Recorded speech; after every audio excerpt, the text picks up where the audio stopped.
Hi friends, white house ఒక కీలకమైన ముఖ్యమైన ప్రకటన చేసింది. ఇది చాలా మందికి గుడ్ న్యూస్, కొంతమందికి బ్యాడ్ న్యూస్. అదేంటి అంటే ఆల్రెడీ మనకు తెలిసిందే H1B వీసా ఫీజు పెంపు $1,00,000, అది కూడా సంవత్సరానికి అని చెప్పి ఒక వార్త ఎంత హల్చల్ చేస్తుందో నిన్నంతా మనం చూసాం. చాలా మందిలో ఆందోళన రేకెత్తించిన వార్త. సెలవుల మీద బయట కంట్రీస్లో ఉన్న వాళ్ళందరూ కూడా పెట్టే బేడా సర్దేసుకుని టికెట్ ఎంత రేటున్నా కూడా తీసుకుని అమెరికాకు పయనమైన వార్త కదా. అయితే వీటన్నింటికి ఫుల్ స్టాప్ పెడుతూ వైట్ హౌస్ చేసిన కీలక ప్రకటన ఏమిటి అంటే ఈ $1,00,000 వీసా ఫీజు పెంపు గురించి క్లారిటీ ఇచ్చింది. ఫస్ట్ ఎవరెవరికి ఇది వర్తించదో మనం మాట్లాడుకుందాం. ఆల్రెడీ H1B వీసాదారులు ఎవరైతే ఉన్నారో వాళ్ళకి ఈ ఫీజు పెంపు అనేది వర్తించదు. అంటే వాళ్ళు రెన్యువల్ చేసుకుంటూ ఉంటారు కదా, సంవత్సరానికి ఒకసారో 3 ఏళ్లకు ఒకసారో.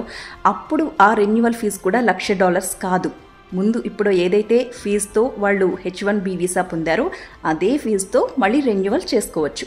అండ్ ఇప్పుడు 2025లో ఫ్రెష్గా H1B వీసా పొందిన దరఖాస్తుదారులు ఎవరైతే ఉన్నారో, లాటరీ ద్వారా H1B వీసాకి ఎవరైతే అనుమతి పొందారో వాళ్ళందరూ కూడా ఈ ఫీజుకి వర్తింపు కాదు.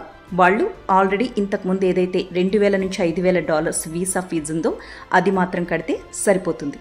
మరి ఎవరికి ఇది వర్తిస్తుంది అంటే 2026లో కొత్తగా దరఖాస్తు చేసుకునే వాళ్ళు మాత్రమే $1,00,000 ఫీజు పెంపు అనేది వర్తిస్తుంది అని చెప్పింది వైట్ హౌస్.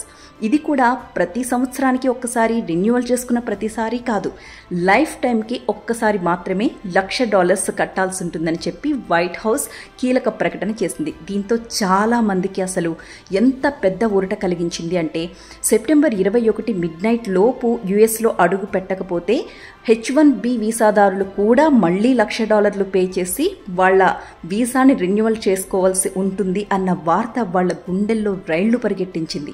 ఎక్కడెక్కడో ఉన్న వాళ్ళందరూ కూడా హుటాహుటిన టికెట్స్ తీసుకుని ఎయిర్పోర్ట్లకి పరిగెట్టారు. ఇప్పుడు టికెట్స్ పోతే పోయాయి, కానీ వాళ్ళకి $1,00,000 నుంచి రిలీఫ్ వచ్చినందుకు చాలా హ్యాపీగా ఫీల్ అవుతున్నారు వాళ్ళంతా.